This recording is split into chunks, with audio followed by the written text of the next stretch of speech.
送关怀，满心送关爱，粉红的报充满爱，赶快订阅起来，有功不入，愧对父母，别说态度，公众要走入了啦，那次不如在这打入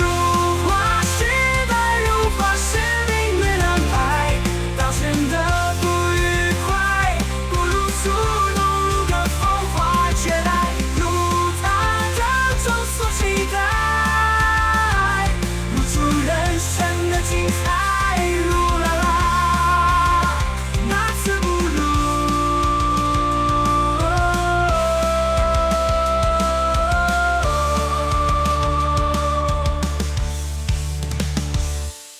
大家好，欢迎回到本周冯特报，我是各位最好的鲁工投资顾问 Porter 老师。大家有没有看过间谍片？那种潜伏在敌方军队里偷偷收集情报，甚至策划颠覆政权的剧情。通常好莱坞的电影里常会看到这类剧本，最近却在台湾的现实生活中发生。根据本周英国经济学人的专题报道指出，中国正在渗透台湾军队。经济学人是老牌资深的媒体，会用到这样的标题，代表他们觉得这件事情很严重。那我看了一下该篇专题报道，里面有一些内容我觉得蛮重要的，也有讲到渗透的手法，觉得台湾的观众朋友也该了解到这些内容，所以本周影片想带各位一起来看看这篇专题。不过由于时间关系，我会直接整理好重点来和各位分享。有兴趣的朋友之后自行去看原文。那文章开头提到，已遭检方起诉的退役陆军中将高安国的共谍案，会以他当第一个案例啊，也是因为他是台湾军方历来被指控为中国间谍的最高级别退役军官。2021年，退役台湾将领高安国身穿迷彩服拍摄一段影片，呼吁台湾军队推翻岛内政府。他称执政的民进党充斥民族败类，准备把台湾出卖给美国，阻碍了中华民族的伟大复兴。当时这番言论几乎没引起什么关注。高安国是个年迈的统派边缘团体领袖，在台湾社会少有支持者。有在看我影片的小朋友应该看一下这段。你家中共把你的纳税钱都拿来养这些舔共人士，还是被认证没什么支持者的。高安国可能有些观众不认识，但从这人过往的发言来看，就是典型的中共大外宣，散播亲中以美论，并贬低台湾民选政府。也帮各位补充一下台间资讯，此人就是统派团体代表之一白狼那一挂的，脸书上也能搜寻到他。不过他现在不会回你了，因为他已经被羁押禁见。看他过往发文，不说他是台湾人的话，你真的会以为是哪个翻墙出来的小粉在用脸书，甚至还会用简体制作图卡，随便滑都是一些配合中共口径宣传的发言来攻击台湾选举。高安国还有创一个红统派的社团，并取名为中华民国军政府。他对外也自称是总召。而过往和这位共谍互动的，除了统促党的张安乐，其他我看下来也都是国民党的人居多。可怜啊！国民党真的不要说是别人给你抹红，因为你们现在本身就已经是红的了。除了有蓝委在国会推亲中法案，动删国防预算，增加台湾被中国侵略的风险之外，蓝营整党身边仔细一看，围绕着的人也都是红统派，抹都不用抹，早已沦为中共在台代理人，专门扯台湾后腿的中共傀儡。顺带提刚说到的张安乐，在本周也被美国保守派作家施威泽指控统促党张安乐及其领导的竹联邦疑似协助墨西哥索诺拉贩毒集团贩卖合成鸦片类药物芬太尼，目前也被立案查明中。芬太尼目前在美国是相当泛滥的毒品，如果查完是真的，支持安乐死。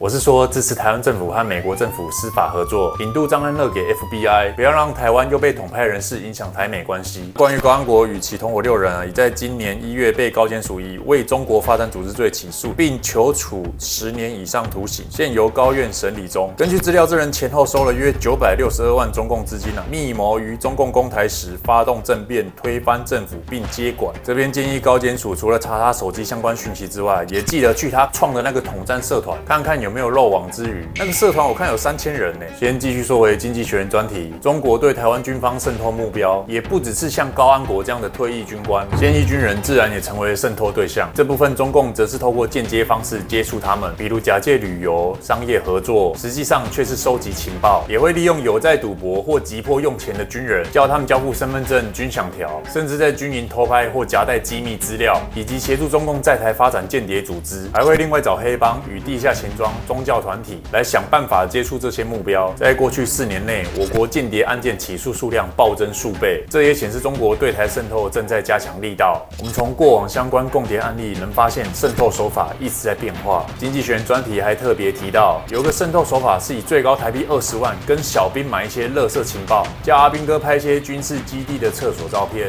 或录20秒影片，承诺投降中共之类的。提供这种无关紧要的垃圾资讯，就能拿中共20万。那有一些急着用钱或是比较不会想后果的人，会不会想说这钱这么好赚，就真的拍了？毕竟军中环境也是一个小型社会，只是更加封闭，所以自然什么样的人都会有。而做了这些事的阿兵哥，他会不会拿到钱之后，喝康倒修补给林兵一起赚？我觉得不无可能。所以这招说实话，我个人也觉得蛮厉害的。因为中共他真正买的其实不是那一张厕所照片，他买的是你跟他的交易记录。只要你卖过一次，共谍这身份就烙印在你身上了，等于他也握有你的把柄。目前国军约20万人，假设一人20万就被收买，中共买一买也才花400亿，这金额比造一艘航母便宜多了。中共打台湾还真的不如买台湾，风险更低。当然，中共不可能全部都买下，因为国军里面也不是每个人都会被收买。不过，要是被中共买到10到20%，这对国军战力也是会有影响。比例再高一点的话，就更危险了。而且一旦拿了中共的第一笔钱之后，他就会要求你提供更深入的情报。目前的这些共谍影片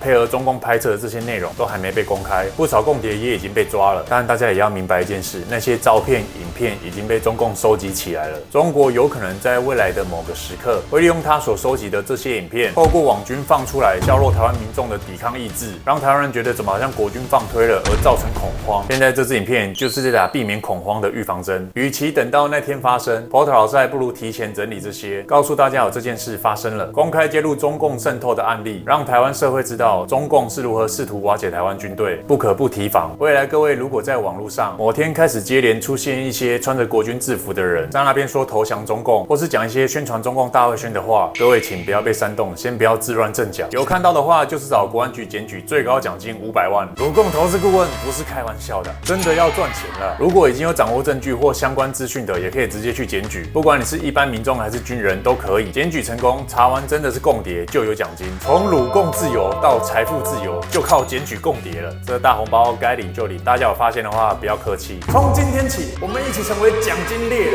专门狙击共谍单位。各位如果没有检举共谍的方向，不知该从何下手的话，Porter老师告诉你可能可以怎么抓。根据这些共谍过往案例，可以留意到里面有不少是会透过一些所谓的军人借贷广告，这种都很坏，专门利诱一些有经济困难的现役军人。等你去借钱之后，如果一时还不出来，甚至是他知道你有困难，就和你说，不然你配合提供军中机密资料，就让你免去债务。要是你遇到这种我跟你说，那一天就是你的 lucky day， 天上掉钱下来了，检举奖金就给他赚起来，想办法给他录音录影或留下对话记录，然后同时通知国安局。如果对方叫你拍军中厕所啥的，就找个公园厕所马桶拍给他。如果他真的给你钱，也能当作证据。后面还有最高500万国家奖金等你，能守护台湾还有奖金何乐而不为？那说到这边各位朋友们应该也都能理解，中国不只是在台海周围派军机绕来绕去而已，还有这个隐藏在暗处的计划，就是共党正用钱、影响力和间谍来渗透台湾军队，目的都是要台湾内部自乱阵脚。那我觉得台湾这边可以做到的反制措施，是需要再强化军人经济保障，降低被金钱收买的可能性，并加强军队内部的心理战教育，让军人了解中国渗透手法，减少被洗脑的风险，以及深化内部举报机制。是说当兵的应该都知道饮水小卡，应该也要做个举报共谍小卡，确保军人勇于检举可疑行为，避免间谍渗透扩大。那不知道各位对于今天影片有何看法，欢迎影片下方留言。那今天影片后半段带各位来看几则送头留言。2025了还能坚持反共也是不容易，没错，坚持反共的确不容易，毕竟反共是要动脑思考的，不像小粉红，共党叫他干嘛就干嘛。而你也知道都2025了，却还不知道反共是世界趋势潮流，都翻墙了就别活在井里。看看英国，近日有数千人包围中国大使馆，抗议中国你在伦敦新建欧洲规模最大的中国使馆，要中国滚。韩国也有爆发反共浪潮，在中国使馆旁举牌 CCP out。美国总统川普正在跟中国打贸易战，近期也再次增加中国关税。美国副总统范斯近日在巴黎 AI 峰会表示不会和独裁政权合作。那独裁国家还有在开发 AI 的有谁？就暗批中国嘛。反共对你来说很难，是因为你没骨气；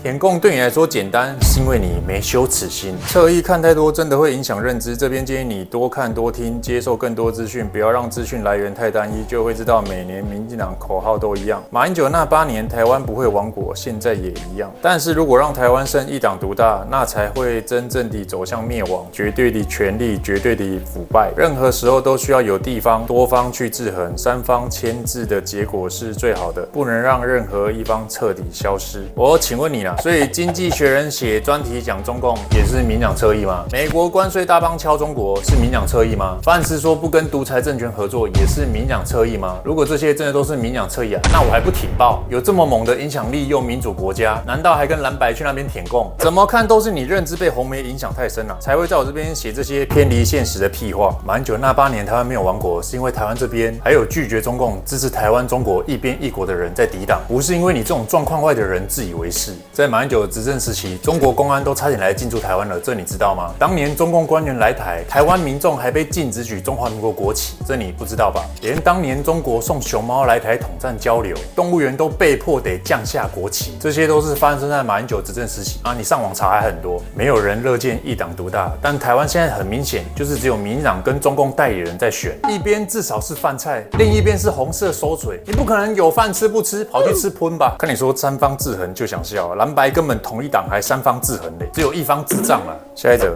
你希望民进党独统台湾吗？一国一党的状态下跟中国大陆有什么分别呢？所以你心里其实也知道中国不好是吧？抓你辱华了，而且台湾根本不是一国一党啊，我们是民主国家，要选举的。但也不要太苛求你啊，毕竟墙内出生的你，可能从来没有参加过选举，也没看过选票，这你分不出区别也是正常的。但你的正常在墙外世界看起来就是异常啊！如果你喜欢那样的生活，你就继续过嘛，你干嘛一定要叫墙外台湾人跟你过一样的日子呢？下一则，本频道应该更名为绿狗侧翼波特网，反共只会被骂绿色，不会被骂其他政党颜色啊，这道理已经不言自明。这些人没办法针对事实来做评论，只能先扣帽子，扣完之后不管你怎么说，你说的再好，他都可以用你是侧翼来回复，完全不用跟你讲道理。有收钱的都说在野党乱砍预算啊，有收钱的证据你要拿出来吗？你就拿出来，你去跟电视台爆料嘛，不然你拿不出来是不是在抹黑？蓝白乱删预算是客观事实，各行各业被影响的都在抗议。过去我影片也讲过了，你到现在还看不出来蓝白在乱砍预算，还看不出来动3国防预算这件事的话，那我想最大可能